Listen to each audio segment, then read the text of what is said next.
Hello, how's it going? It's been a while, again. Last time I made a video, I said that I'd be back either the beginning of January, or the week after I made the last video. And it is now a month after the beginning of January, the beginning of the year. It's February, woo, birthday month. And yeah, it's just kind of my timeline these days. I say I'll get it to you by tomorrow, it'll be to you by the next day. Say I'll be here by January, I'll be there in February. My priorities right now are just a priority, interestingly enough. Just, I have a lot to do. I am a busy person right now. My life is at full capacity. And so picking priorities has been really important. It's been a lesson for me for 2022 so far. My kitty just walked in, Pharaoh. Anyways, I want to talk about change today. I heard on this podcast that I listen to regularly, the only podcast I listen to regularly, her say that sometimes change feels completely unmanageable. So scary, so uncertain. There's the kitty making a mess of the sound, the audio, being adorable while he does it. Anyways, sometimes it feels really scary, sometimes it feels really uncertain and overwhelming, and sometimes it feels okay. It feels like we're taking steps in the right direction towards where we want to go. And that has stuck with me for weeks now. And I want to talk about it. I want to think through it through a trauma recovery lens and share with you about it. So we're gonna do that. And I also want to share in an unedited manner. Another thing that I'm learning right now, another priority of mine for healing, is learning how to use my voice fluently, just on the first go. Not take so much time thinking about how to word things perfectly when I'm writing via type or cellular device, and in person just speak more fluently with conviction and ease. So I'm gonna try to not edit this. This is the first time that I turn the camera on, and sometimes I just sit here and I start over and I start over and I start over, and today is not one of those days. So everyone grab a cup of water, take a sip throughout the video, sip throughout the day. When it gets empty, let that be your cue to go refill your cup. Okie dokie, and then sip throughout the day.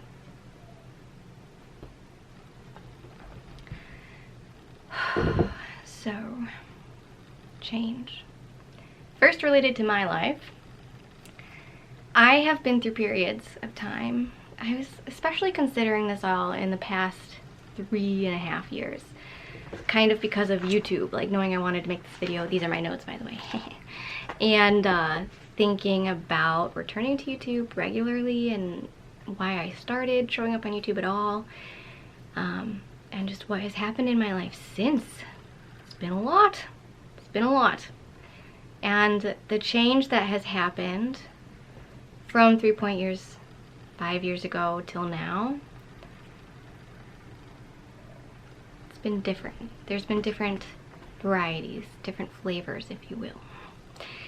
And right now, I feel like things have been a bit unmanageable for me, but not in the same way that they've been in the past. So in the past, change for me sometimes has felt really, really scary. Inspired by, I'm referencing my notes here, inspired by trauma, the after effects of trauma, my family system being narcissistic and addicted, a lack of resources, especially financial, in my own life and experience, a lack of emotional support, and feeling like the struggles that I'm experiencing aren't normal. So change has felt uncomfortable for those reasons, and I felt unsafe, just at the core with all of these issues. there's been something that has threatened my safety, either in the present moment or just systematically, like my nervous system has responded to something as if it was a threat to my safety, because that's how it was wired. In the past, asserting myself and my power, using my voice, taking action on things that I can take action on and make better for my world, for others' world. In the past, doing that has been challenged by my caregivers and by the people who I think that I need acceptance and approval from for survival, and that I really did when I was a baby. You know, when we're kids and we experience a caregiver rejecting us or judging us, that caregiver is our source of safety. Even though they're making us feel really unsafe by rejecting our natural nature, they give us food, shelter, and love, however it looks to them and in our relationship. And if we continue to voice, if I were to continue to have voiced my opinions, my power, assert myself, I would have lost safety back then. And so present day, if I do that, assert myself, I feel like I'm not safe, but now I am. So whether it's present day or previous, just wiring, change feels uncomfortable when we don't feel safe. And a few things that I have experienced in that category of change include moving. I've moved homes 6 times, maybe 7, I don't know. I've lost count in the past 6 years or 7 years. I'm almost 27. 27 on February 24th. Put it on your calendars. Wish me a happy 27th birthday. Anyways, I've moved so many times and I've never had a really comfortable financial situation. I feel like without parental guidance, I've done things like with school that, you know, I could have managed myself, but things were just tough because I didn't have someone like guiding me through a process. With school, like, I've spent extra money in places where I didn't have to, and I haven't managed money as well as I could have had I been taught how to do that, or had someone I felt safe with going to with those struggles. So moving has been uncomfortable because when I move, it requires a safety deposit, not safety deposit, you know, a rental deposit, as well as your first month's rent when you initially move into most rented homes or spaces. And so financial support's been really difficult. Other change that's happened in my family has been truly traumatic, very fearful, like including the law and worries about people's actual lives being at stake, and health, like really significant health problems that have just felt really, really unsafe for me as someone who wants my family to be safe and doesn't feel safe when my family isn't safe. Again, previous wiring and just, I don't know, normal family stuff.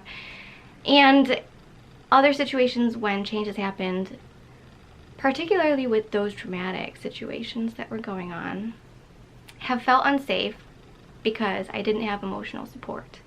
Like, ZELP. 0. I'm trying to think of other languages, ways to say 0 besides made up and English, but 0. 0 emotional support. And I mean, I don't know, maybe it's more than 0, because I've had support from my partner, from my friends, but I also wasn't super open about all the struggles I was experiencing and how much I was experiencing struggle-wise, until maybe I would just like not be able to contain it anymore and explode, and then the person couldn't, you know, help as well as they maybe were trying to. But also just moments when I felt really judged and dismissed by the people in my life, and it was a huge disillusionment because my friends are there. I have friends, a lot of friends, but they weren't supporting me. I felt really, really unsupported. So that, you know, ultimately, all that unsafe feeling change, like as if I was falling apart change, was positive because I talked about, or actually it was one of my friends who told me, emotional support, it ain't there, sister. Let's get some of that into your life. And all of the moves have led me here. And this is my favorite place in the world, my home. You know, and like growing up, my home was not my favorite place in the world. And now for it to be, that's just amazing. And financially, it's been tough, but also you gotta normalize that for a lot of individuals in their 20s, there's a lot of debt happening with student loans or moving out for the first time. Maybe not debt, but more financial responsibility, and just responsibility in general, and like changes that happen and like purchases that you make because of those changes. And you know, there's just a lot of financial stuff happening in your early 20s, and I wasn't normalizing that. I was just stressed, you know, about money. It felt all really unsafe. So there's some about me with this whole not feeling safe change category, but now let's talk about safe change. I'm being kind of silly. I need a sip of water. Cheers.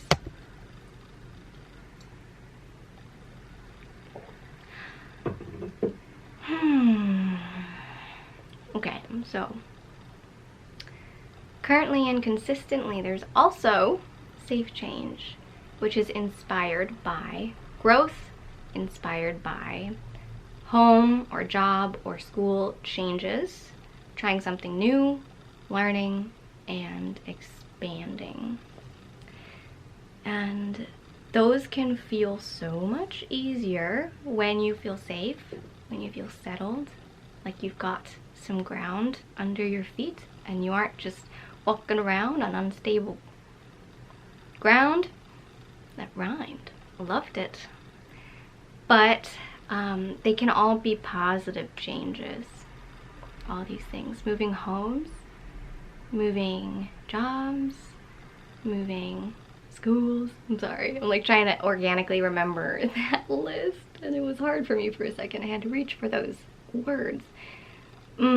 They can all be good, especially if you keep your why in mind. That's kind of my call to action for you for this video.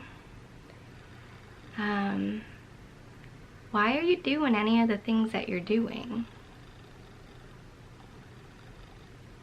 Maybe many of you know, but I, in my past life, was just spinning my wheels, going nowhere. It felt like just like moving around at the impulse of the moment, not really having a clear why, not having faith in the future, just thinking about urgency, this moment, scarcity, I need this, and doing it. Or not even I need this, but I need to do this.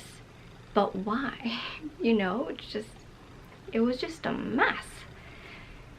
And I think it's important to think about what you're doing, and even if it's scary, even if it's positive but still uncomfortable, why are you doing it? Is it because you're working towards something? Like if you're in school and you don't like school, it's gonna get you a degree and a job that you do like, right?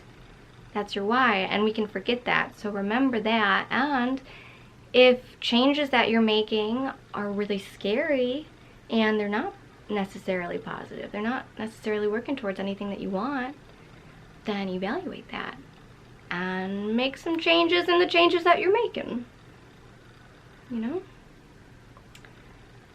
So with change in general, Kitty made a noise out there. Still making the noise. It's a weird noise. Anyways,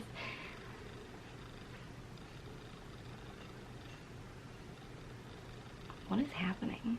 Okay, I did edit the video, but only because there were weird things happening and I was distracted, and you guys don't need to just sit here and watch someone be distracted. Your life is precious, and I'm going to honor that. So anyways, sorry if this is offensive, this accent that I'm doing. I think it's fun. No harm meant at all. The internet these days, they can be so touchy, so sensitive. Okay, anyways, let's get back to the video, shall we?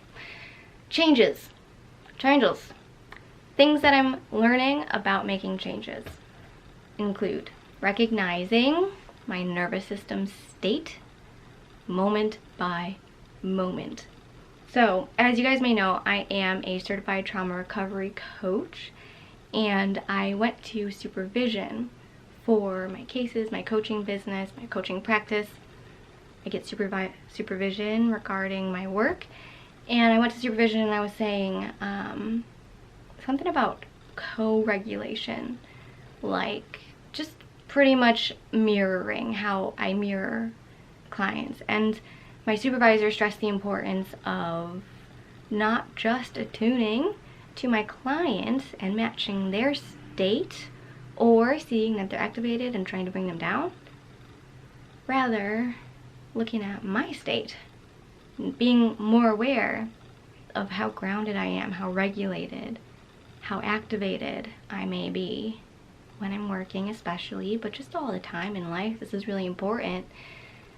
And I was like, I didn't think about it that way. You know, I'm always deprioritizing myself, honestly. And I'm careful to say always and never, you know, grand words like that. And I think I take it back. I'm not always deprioritizing myself, but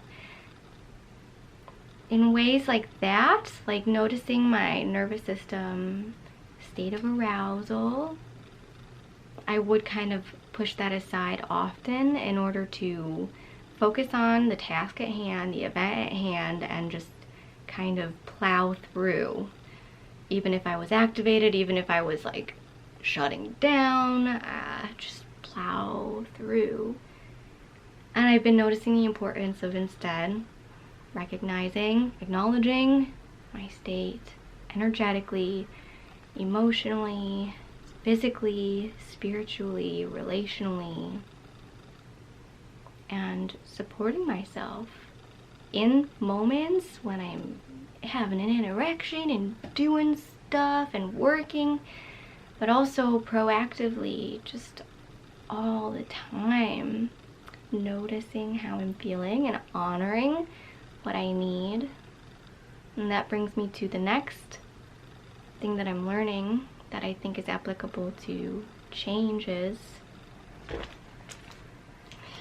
and that is learning to validate my struggle and disidentifying with my struggle through parts work.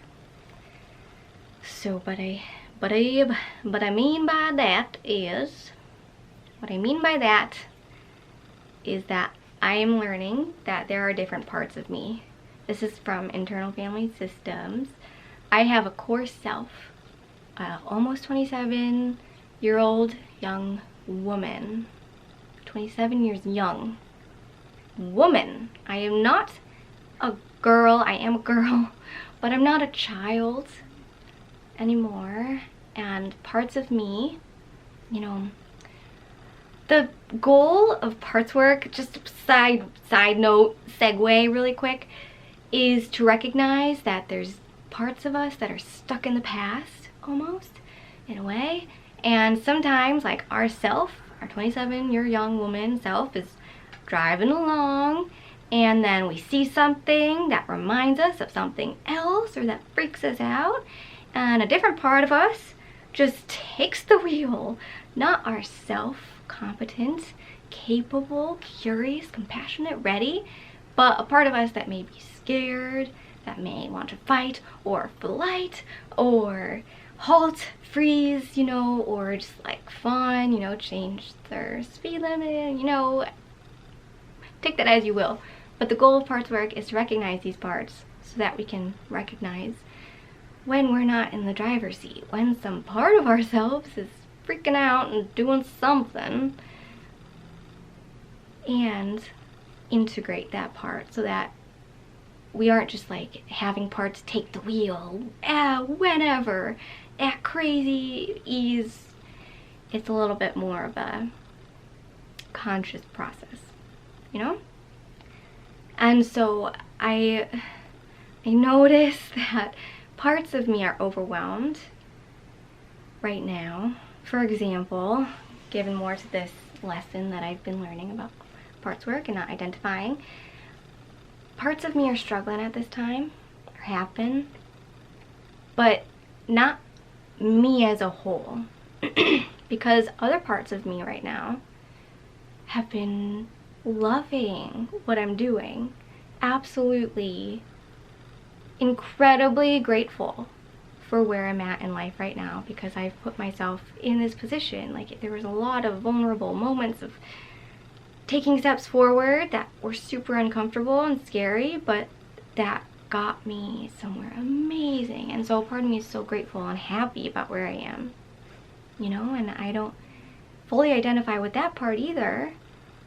They both exist, and I am capable of experiencing both and letting them not overwhelm me with this emotional roller coaster of experience, but rather just seeing it, being content, and calmly, capably moving forward consistently, continuously, you know? So parts of us that are struggling in relation to change, for example, we can disidentify with that part. Part of us probably knows what's going on, what to do, and we can also support that part. So, like I said in the beginning of the video with my voice, a part of me has been afraid to use my voice in the past. But I can know that that part exists. That part is young, very young, like 7. And so a 7-year-old just takes the wheel at times and thinks that if I use my voice, I am gonna be in trouble. Gonna be not good. Don't do it. That's what the part says and thinks. And I can support that part of myself by knowing, myself knowing that it's gonna be okay. And you may not want to do that, this next thing. I know it's a little weird to some. It was super weird to me initially, but as I get further and further in my healing, it's just been one of the most beneficial things for me. But you can also not just reassure yourself like it's gonna be okay, but reassure that part. Say, hey, little 7-year-old part of me, I know you're scared. I know that this happened a lot to you, and that's why you feel this way. It's totally valid, but you're not alone. I'm here. We're gonna walk together through this process. I'll guide you if you need guidance, and it's gonna be okay. I'm gonna be here the whole time, and we're both gonna be okay. If you have any concerns along the way, just let me know. Have any questions? Ask. Confusion? We can pause and we can talk about it, and it'll be all right.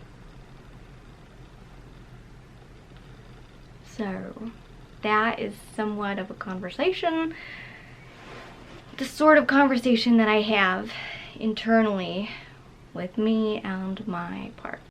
The video just cut off, so that's fun. It means I've been talking a long time and I've been enjoying this talk. I hope that you have too. But really, it's coming up to the end of the video. Those are the lessons I'm learning in relation to change, both really scary, unsettling change, and change that feels good, at least feels okay. You know, all change is pretty uncomfortable, but where you're at may be uncomfortable too. So it's from one uncomfortable zone to the next. And I think that my biggest takeaway for you guys today is, what is it? that sometimes change does feel really not okay. It feels really scary. And it's valid. Sometimes it does feel like we're falling apart. Valid. But maybe just a part of you is falling apart. And maybe that's for the better. And hopefully it's all related to your why. Why are you doing these changes? And can you remind yourself that you're probably taking steps in the right direction? Baby steps are still steps. So, baby steps are good. Change can be good. So that's all for me. It's Friday, February 4th, and in 20 days I turn 27. That's so exciting. Just gonna remind you. And I'm uploading this same day as I'm filming it, and I'm gonna show up every Friday for the rest of the year. No matter what. I'll try my darndest. I really, really will. I really want this. You know, a big part of my why for doing any of this is when I was so confused and hurting and struggling so much entering adulthood. And I didn't know why I was even struggling. I found people online who were growing from their struggles and changes that were happening in their life. Both the ones that were unmanageable, that sent them to where they are, where they were then, where they were making manageable, good changes and things were really flourishing in their life. And I then learned about adult children of alcoholics, and I was like, I want to be that person for these people, you, who relate to what I've been through and to what I still go through when things like change happen, for example, you know, those after effects of everything that we've been through. And yeah, I want to be here on YouTube. I love it here. I love using my voice. So thank you for being here as well, listening to my voice and thinking all the thoughts that you think while listening. I think it's really cool that we inspire growth in each other, truly. Me hopefully inspiring you, and you really do inspire me as well. Even if I don't know you or know of you, it's inspiring to know that we're here and we're doing this together. You know, you care at least a little bit. It's cool. It's inspiring. So thanks. You're awesome. You did awesome today, and I'm gonna get going. I'll talk to you next week. I hope it's lovely for you. Peace out.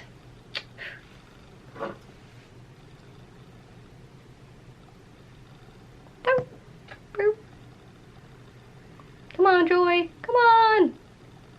Joy. Joy. Bye.